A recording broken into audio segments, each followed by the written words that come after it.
बहू और बेटी में भेदभाव नहीं किया होता तो ये दिन ना देखना पड़ता। मम्मी भाभी कहाँ हैं? नज़र नहीं आ रही हैं। मैं तो सोचा था आज आप दोनों से मुलाकात हो जाएगी, इसीलिए अभी चली आई। रंजना अपनी माँ कांता जी से बोली।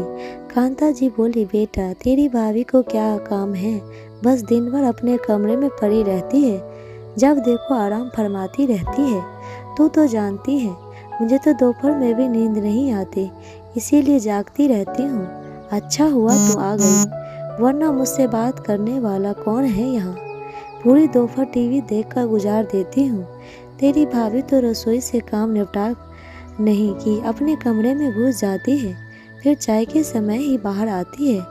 रजनी अब बोली, मम्मी आपने भाभी को ज़्यादा ही सर चढ़ा रखा है, इसीलिए काम निपटाकर अपने कमरे में सोने चली जाती है। अभी भी बहुओं की लगाम अपने हाथ से छोड़नी नहीं चाहिए, वरना हमें ही भारी पड़ता है मम्मी। विनय भैया भी तो भाभी के कहने में नहीं आते ना। कांता जी बोली, अरे बेटा शादी के बाद अपना बेटा अपना कहाँ रहता है, वहाँ भी पत्नी के सुर में सुर मिलाने लगता है। तेरा भाई भी तो तेरी भाभी के रंग में रंगने लगा है, वह जो बोलती है वैसा ही करने लगा है। मगर तू तो जानती है मैं भी कम नहीं। एक दिन ऐसा ड्रामा किया घर में कि विनय को मेरी बात माननी ही पड़ी। अब मेरे सामने बीवी की तरफदारी नहीं करता है, पहले तो बीवी के पीछे पीछे रसोई में चला जाता, मेरा भी लिहाज नहीं करता था। मगर उस दिन के बाद दोनों मेरे सामने ज़्यादा बात तक नहीं करते। रंजनी खुश होकर बोली, अरे वाह मम्मी, वैसे ही तो कहते हैं घर की कमान अपने हाथों में रख लेना, वरना कल के दिन भाभी भैया को हमारे खिलाफ भड़काते देर नहीं लगाएगी। अच्छा किया आपने जो समय होते ही रोक लिया दोनों को। अब बेडरूम में उन्हें जो करना है करे, मगर आपके हमारे सामने एक दूसरे से दूर रहे, वरना भैया यदि पूरे घर में भाभी के पीछे पीछे घूमेंगे तो हमारी क्या कद्र रह जाएगी। कांता जी बोली, हाँ रंजनी, शुरुआत में तो यही हो रहा था घर में, मगर अब सब ठीक है। और बता तेरा कैसा चल रहा है तेरे ससुराल में। रजनी बोली, मम्मी आपके दामाद अंकित को तो आप जानती हैं कैसे मेरी हाँ में हाँ मिलाते हैं, बस उनका साथ है तो ससुराल में दिल लग जाता है, वरना मेरी सास और ननद को तो आप जानती ही हैं। अंकित के सामने तो सास और ननद को भी चुप बैठ जाना पड़ता है मम्मी। अंकित मेरी बुराई बिल्कुल नहीं सुन सकते हैं। कांता जी बोली, अंकित जी तो बहुत अच्छे हैं, मैं जानती हूँ बेटा, वे तुझे कोई तकलीफ नहीं होने देंगे। और रही तेरी सास और ननद की तो बात, जब पति साथ दे तो वे क्या बिगाड़ लेंगी। मैं बड़ी किस्मत वाली हूँ जो मुझे ऐसा दामाद मिला है जो मेरी बेटी को खुश रखता है। रंजना और कांता जी बातें कर ही रही होती है कि अंदर से रुचिका आ जाती है और कहती है, अरे दीदी आप कब आई। कांता जी कहती है, जब तू अपने कमरे में आराम फरमा रही थी। रंजना तो कब की आई हुई है, मगर तुझे फुर्सत ही कहाँ है तेरे कमरे से निकलने की। रुचिका बोली, मम्मी मैं अभी आधे घंटे पहले ही तो सोने गई थी। आप तो जानती ही आज काम वाली बाई ने भी छुट्टी ले ली थी, जिस वजह से घर का सारा काम मुझे बहुत ज़्यादा था। रंजना बोली, भाभी यह सब छोड़ो और यह बताओ इस बार आप लोग मुझे क्या गिफ्ट दोगी। रुचिका बोली, दीदी गिफ्ट तो आपके भैया ही देंगे, मैं थोड़ी नौकरी पर जाती हूँ। कांता जी बीच में ही रुचिका को टोकते हुए बोली, बेटा विनय तो रंजना को गिफ्ट देते रहता है, इस बार रंजना तुमसे गिफ्ट मांग रही है तो रुचिका तुम्हारा फर्ज बनता है कि तुम रंजना को कुछ गिफ्ट दो। रुचिका बोली, मगर मम्मी जी मैं। कांता जी बोली, अरे तेरे मायके से जो तुझे सोने की अंगूठी आई है अभी हाल ही में, वही दे दे। रुचिका बोली, वह अंगूठी तो मेरी माँ की आखिरी निशानी है। मम्मी जी आप जानती हैं अभी 1 साल पहले ही माँ का देहांत हो गया, तब माँ ने भाभी से वह अंगूठी मुझे देने के लिए कहा था। रंजनी बीच में ही बोली, मुझे वैसे भी सोने की अंगूठी नहीं चाहिए मम्मी। आजकल तो डायमंड का ज़माना है, इस बार तो मुझे गिफ्ट में डायमंड का ही चाहिए। कांता जी बोली, तू फिक्र मत कर बेटा, इस बार तेरी भाभी अपने मायके से गिफ्ट में डायमंड का ही मांगेगी। रुचिका, तुम अपने भाई से गिफ्ट में इस बार डायमंड मांग लेना और कह देना कि तुम्हें तुम्हारी ननद को गिफ्ट करना है। रुचिका बोली, मम्मी जी, मैं रजनी दीदी के गिफ्ट के लिए मेरे मायके वालों को तो परेशान नहीं कर सकती हूँ ना। शायद शादी के इतने सालों बाद भी मैं अपने मायके से चीज़ें मांगूं, अच्छा लगता है क्या? कांता जी बोली, इसमें अच्छा लगने की क्या बात है बहू, ससुराल वाले तो बहू के मायके से मांगते आए थे और मांगते रहेंगे। रुचिका बोली, आज के ज़माने में ऐसे खोखले विचार कोई नहीं रखता है मम्मी जी। मैं रसोई से आप लोगों के लिए चाय नाश्ता लाती हूँ। रुचिका की रसोई में जाने के बाद रजनी कांता जी से बोली, बेटा देखो मम्मी कैसे जवान लड़ चलाती है भाभी। कांता जी बोली, हाँ बेटा देख रही हूँ, उसे तो मैं बाद में बताती हूँ, तू फिक्र मत कर, इस बार तुझे डायमंड जरूर दिलवाऊंगी।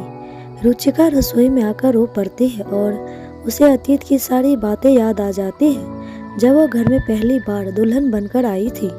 रजनी को जब घर वालों ने बोला कि वह भाभी के आए गए सामान में अपनी पसंद का कुछ भी उठा सकती है, तब रजनी ने रुचिका की 2-3 भारी भारी साड़ियाँ उठा दी थी।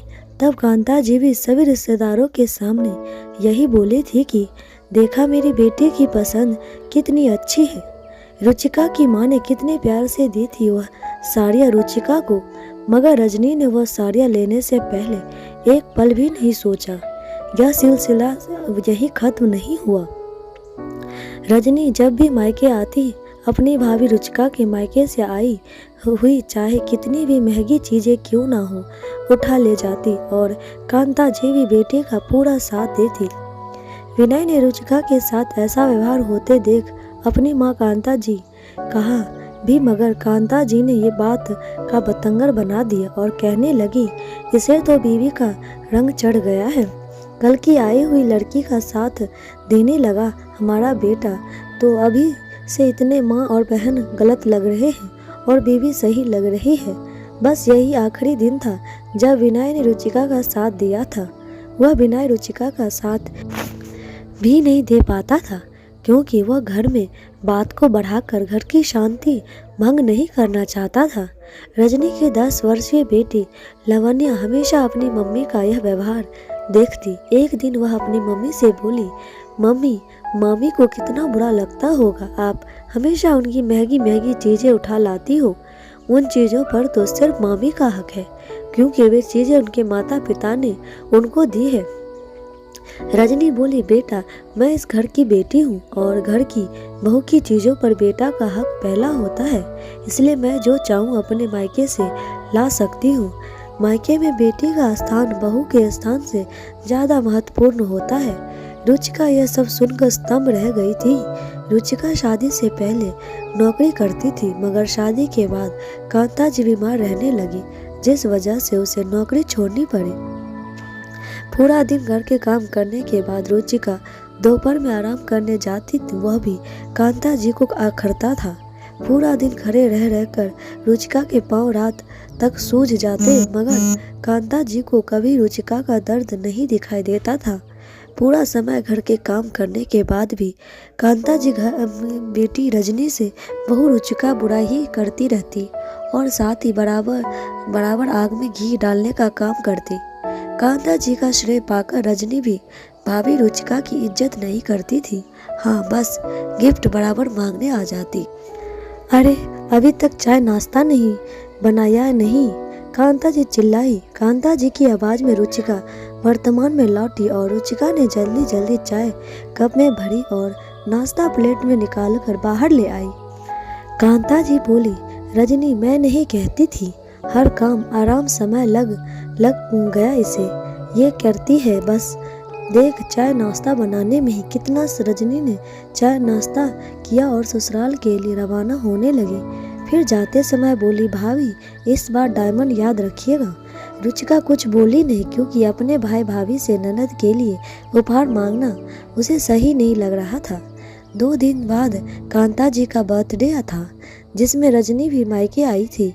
रजनी को आज उदास देखकर कांता जी बोली, क्या हुआ बेटा, आज तेरा चेहरा क्यों उतरा हुआ है?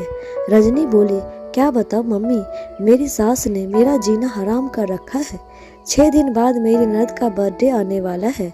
मेरी सास ने मुझे लिस्ट थमा दी है और कहा है तेरी मम्मी से यह सारा सामान घर की बेटी के लिए ले आना। थोड़े दिन पहले मम्मी जी कह रही थी कि क्यों ना हम मेरी बेटी को एक कार गिफ्ट में दे दे। मुझे तो डर है कि कहीं मुझे कार भी तुम लोगों से मांगने ना कह दिया जाए। मम्मी तेरी मेरी ननद का जब मुंह मन करता है मुंह उठाकर मायके चली आती है। मैं तो तंग आ गई हूँ इन सास ननद के झमेलों से। मेरी ननद भी बिल्कुल कम नहीं है। मम्मी जब देखो भाभी गिफ्ट करती रहती है, और मेरी सास ने तो उसकी बेटी को सर पर चढ़ा रखा है, जिसका परिणाम मुझे भुगतना पड़ता है। उन्हें इतनी भी समझ नहीं है कि बेटी। कांता जी बोली, कैसे बेकार लोग हैं तेरे ससुराल वाले, के मायके वालों से कैसे गिफ्ट मांग सकते हैं। और अब ननद को जो भी चाहिए अपने पति से ले, अपनी भाभी से भला कौन गिफ्ट मांगता है? कार लेना तो अब तुम्हारी ननद के पति का फर्ज बनता है, तुम्हारा नहीं। सारी गलती तेरी सास की है, उन्होंने ही बेटी को इतना सर पर चढ़ा रखा है। रुचिका यह सब सुनकर बोली, मम्मी जी दे दीजिए ना सारा सामान जो दीदी के ससुराल वाले मांग रहे हैं। कांता जी बोली, बहू यह क्या कह रही हो तुम, दिमाग खराब तो नहीं हो गया है तुम्हारा? रुचिका बोली, क्यों बुरा लग रहा है मम्मी जी, आप और दीदी भी तो अब तक यही कर रहे थे। अब जब अपनी खुद की बेटी की बारी आई तो आपका यह बात समझ आई कि बेटी के मायके से कैसे गिफ्ट मांगे जा सकता है। बहू भी तो किसी की बेटी है। मम्मी जी आप लोग हमेशा मेरे बारे में बातें करते हो कि मैं दिन भर कुछ नहीं करती, बस आराम करती हूँ।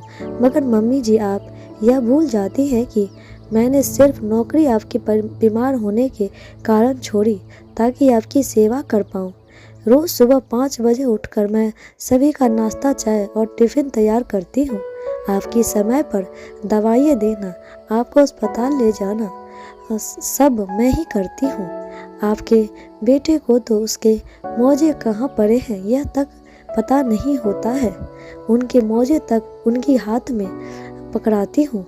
शाम तक यह पाँव सूज कर लटक हो जाते हैं, मगर फिर भी आप लोगों के हिसाब से मैं करती ही क्या हूँ।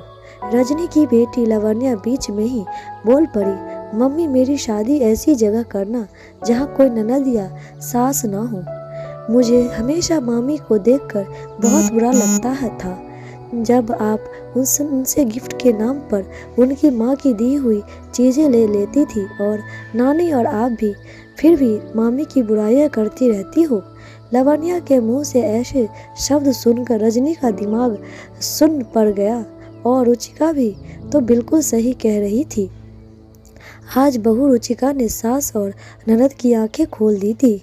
जो चीज़ लवण्या जैसी छोटी बच्ची को समझ आ गई थी, वह कांता जी और बेटी रजनी को बहुत देर बाद समझ आई थी। रजनी बोली, भाभी आप इतने सालों से बर्दाश्त कर रही है, मगर फिर भी कभी आपने अपनी जबान नहीं खोली। भाभी आज आपने और लवण्या ने मिलकर हमारी आंखें खोल दी है। भाभी मुझे माफ़ कर दीजिए। मम्मी जो चीज़ मेरे ससुराल वाले मेरे साथ कर रहे हैं, यदि वही चीज़ हम भाभी के साथ करेंगे तो हम में और उनमें क्या फ़र्क रह जाएगा। कांता जी भी बोली, हाँ बहू मुझे भी माफ़ कर दे। मैं यह बात भूल गई थी कि बहू भी तो किसी की बेटी है। आज अपनी बेटी को दुखी देखकर तुम्हें तेरे दुख का एहसास हुआ। रुचिका बोली, मम्मी जी दीदी और लोगों अपनी गलती का एहसास हुआ, मेरे लिए यही काफ़ी है। आप लोग बैठिए, मैं आप लोगों के लिए खाना बनाती हूँ। रजनी बोली, भाभी मैं भी इस घर की बेटी हूँ, कोई मेहमान नहीं। वैसे भी आप हमेशा घर के सारे काम करती रही, फिर भी मम्मी और मैंने आपको कभी सम्मान नहीं दिया। आज आप आराम से बैठिए, मैं आप सभी के लिए खाना बनाऊंगी। मैं भी खुशनुमा माहौल था घर में। बरसों बाद रुचिका को भी घर में वह सम्मान मिला था जो हमेशा बेटी को आया था। दोस्तों, अक्सर घरों में देखा जाता है कि घर की बेटियों के आगे बहुओं की कीमत कुछ नहीं समझी जाती है, मगर लोग यह भूल जाते हैं कि आप जैसा दूसरों की बेटी के साथ करते हो, वैसा ही आपकी बेटी के साथ भी हो सकता है। इसीलिए बहू और बेटियों में कभी भेदभाव ना करें, दोनों को समान दर्जा दें। एक इस घर से विदा हुई है तो दूसरे इस घर में आपके लिए आई है, दोनों ही आपके घर की लक्ष्मी है। इस कहानी को लेकर आपकी क्या राय है? मेरी कहानी पसंद आने पर लाइक, कमेंट और ज़रूर करें और सब्सक्राइब अवश्य करें। धन्यवाद।